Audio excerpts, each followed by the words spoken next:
Hello friends, ഇന്ന് ആലക്കോട് പള്ളിയിലേക്കാണ് പോകുന്നത്. ആലക്കോട് പള്ളിയിൽ പെരുന്നാൾ തുടങ്ങിയിട്ട് കുറച്ച് നാളായേ. ഇന്ന് ഗാനമേളയൊക്കെ ഉണ്ട്. ഹരിശങ്കറാണേ പാടാൻ വരുന്നത്. ഇവിടുന്ന് ആലക്കോടേക്ക് കുറച്ച് ദൂരം കൂടുതലുള്ളത് കൊണ്ട് ഞങ്ങൾ കുറച്ച് നേരത്തെ ഇറങ്ങിയിട്ടുണ്ടായിരുന്നേ. ഉണ്ണിയേട്ടനും ഗ്രീഷ്മേച്ചിയും വരുന്നത് കൊണ്ട് ഞങ്ങൾ ആറളം വഴിയാണേ പോയത്. ഞങ്ങൾ അവിടെ എത്തി കുറച്ച് കഴിഞ്ഞാണേ അവര് വന്നത്. അങ്ങനെ ഞങ്ങൾ നേരെ ആലക്കോടേക്ക് വിട്ടു. ആലക്കോടൊക്കെ ഞാൻ ആദ്യമായിട്ടാണേ പോകുന്നത്. ഒരു ആവേശത്തിന് എടുത്തു ചാടിയെങ്കിലും ഞാൻ ഇത്രയും ദൂരം പ്രതീക്ഷിച്ചിട്ടുണ്ടായിരുന്നില്ല. പകുതി ആയപ്പോഴേക്കും എനിക്ക് നന്നായിട്ട് വിശക്കാൻ തുടങ്ങിയിട്ടുണ്ടായിരുന്നു. ഞാൻ പുറകിലിരുന്ന് സമാധാനം കൊടുക്കാത്തത് കൊണ്ട് ഏട്ടൻ എനിക്കൊരു ലേസൊക്കെ വാങ്ങി തന്നിട്ടുണ്ടായിരുന്നേ. അങ്ങനെ ഞങ്ങൾ അവിടെ എത്തിയപ്പോഴാണെങ്കിലോ ഒടുക്കത്തെ ബ്ലോക്കും ആയിരുന്നു. അതുകൊണ്ട് വണ്ടി റോഡ് സൈഡിൽ വെച്ച് ഞങ്ങൾക്ക് കുറച്ച് നടക്കേണ്ടി വന്നു. അങ്ങനെ ഞങ്ങൾ പള്ളിയിലെത്തി. കാണാൻ നല്ല ഭംഗിയുണ്ടായിരുന്നേ. പള്ളിയിൽ കയറുന്നതിന് മുമ്പ് ഞങ്ങൾ അവിടെയുള്ള കടകളിലേക്കാണേ പോയത്. ഒന്നും വാങ്ങാനൊന്നുമല്ല, എന്നാലും ചുമ്മാ കയറി ഇറങ്ങി നടക്കാൻ നല്ല രസമാണ്. കടകളിലൊക്കെ കയറി ഞങ്ങൾ പിന്നെ പള്ളിയിലൊന്ന് കയറി ചുറ്റി കണ്ടിട്ടുണ്ടായിരുന്നേ. അത് കഴിഞ്ഞ് ഞങ്ങൾ നേരെ പോയത് ഗാനമേള നടക്കുന്ന സ്ഥലത്തേക്കാണേ. ഒരുപാട് ആൾക്കാരുണ്ടായിരുന്നു. ഇരിക്കാനൊന്നും സ്ഥലം കിട്ടിയിട്ടുണ്ടായിരുന്നില്ലേ. ഞങ്ങൾ അവിടെ എത്തിയപ്പോൾ പരിപാടിയൊന്നും തുടങ്ങിയിട്ടുണ്ടായിരുന്നില്ല. അവിടുത്തെ തിരക്ക് കണ്ടിട്ട് ഞാൻ ശരിക്കും ഞെട്ടിയിട്ടുണ്ടായിരുന്നേ. എല്ലാരും ഹരിശങ്കറിനെ കാണാൻ വെയിറ്റ് ചെയ്തിരിക്കുന്നതാണേ. ഞങ്ങൾക്ക് ഇരിക്കാൻ പോയിട്ട് നിൽക്കാൻ പോലും മര്യാദയ്ക്ക് സ്ഥലം കിട്ടിയിട്ടുണ്ടായിരുന്നില്ല. കുറച്ചു നേരം നിന്നപ്പോഴേക്ക് എനിക്ക് വിശക്കാൻ തുടങ്ങിയിട്ടുണ്ടായിരുന്നേ. അങ്ങനെ എന്റെ ശല്യം സഹിക്കാൻ വയ്യാതെ ഞങ്ങൾ ഫുഡ് കഴിക്കാൻ പോയിട്ടുണ്ടായിരുന്നു. ഞാൻ പാനിപൂരിയാണേ വാങ്ങിയത്. എവിടെ ചെന്നാലും ഞാനതാ കഴിക്കാറ്.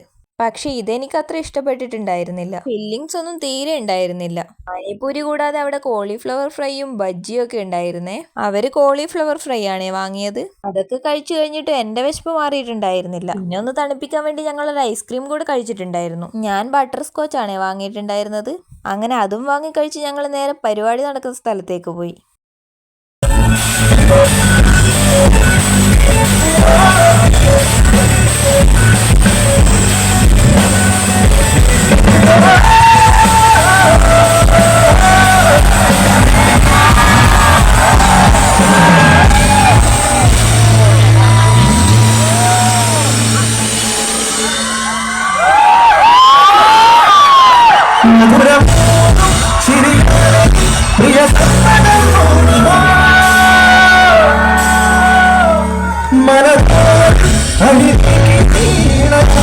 നല്ല പരിപാടിയായിരുന്നേ.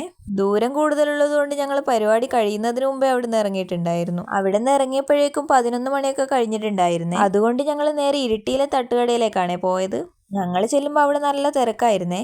അങ്ങനെ അവിടെ എത്തി ഞങ്ങൾ പൂരിയും ഓംപ്ലേറ്റും ചില്ലി ചിക്കനും ഒക്കെ പറഞ്ഞിട്ടുണ്ടായിരുന്നേ. എവിടുന്നൊക്കെ കഴിച്ചാലും തട്ടുകടയിലെ ഫുഡ് ഒരു വെറൈറ്റി ടേസ്റ്റ് ആണല്ലേ. അതൊക്കെ കഴിച്ചു കഴിഞ്ഞപ്പോഴാണ് എനിക്കൊന്ന് ആശ്വാസമായത്. അപ്പോഴേക്കും 1:30 കഴിഞ്ഞിട്ടുണ്ടായിരുന്നു. അങ്ങനെ ഫുഡ് കഴിച്ചു കഴിഞ്ഞ് ഞങ്ങൾ നേരെ വീട്ടിലേക്ക് വിട്ടു. രാത്രി ആയതുകൊണ്ട് നല്ല തണുപ്പുണ്ടായിരുന്നേ. ഞാൻ എപ്പോഴത്തെയും പോലെ ജാക്കറ്റ് ഒക്കെ എടുത്തിട്ടാ പോയത്. ഏട്ടൻ പിന്നെ അതൊന്നും എടുക്കാത്തതുകൊണ്ട് തണുത്ത് വിറച്ചാണേ ഓടിക്കുന്നത്. ഇത്ര ആയതുകൊണ്ട് റോഡിലൊന്നും വേറെ വണ്ടികളൊന്നും ഉണ്ടായിരുന്നില്ല. അതുകൊണ്ട് പോവാൻ നല്ല രസമുണ്ടായിരുന്നു. ഞങ്ങൾ വീട്ടിലെത്തുമ്പോഴേക്കും സമയം 1:47 ആയിട്ടുണ്ട്. അപ്പോൾ അത്രേ ഉള്ളൂ. വീഡിയോ ഇഷ്ടമായാൽ എല്ലാവരും ഒന്ന് ലൈക്കും സബ്സ്ക്രൈബും ചെയ്ത് സപ്പോർട്ട് ചെയ്യണേ. Okay, by.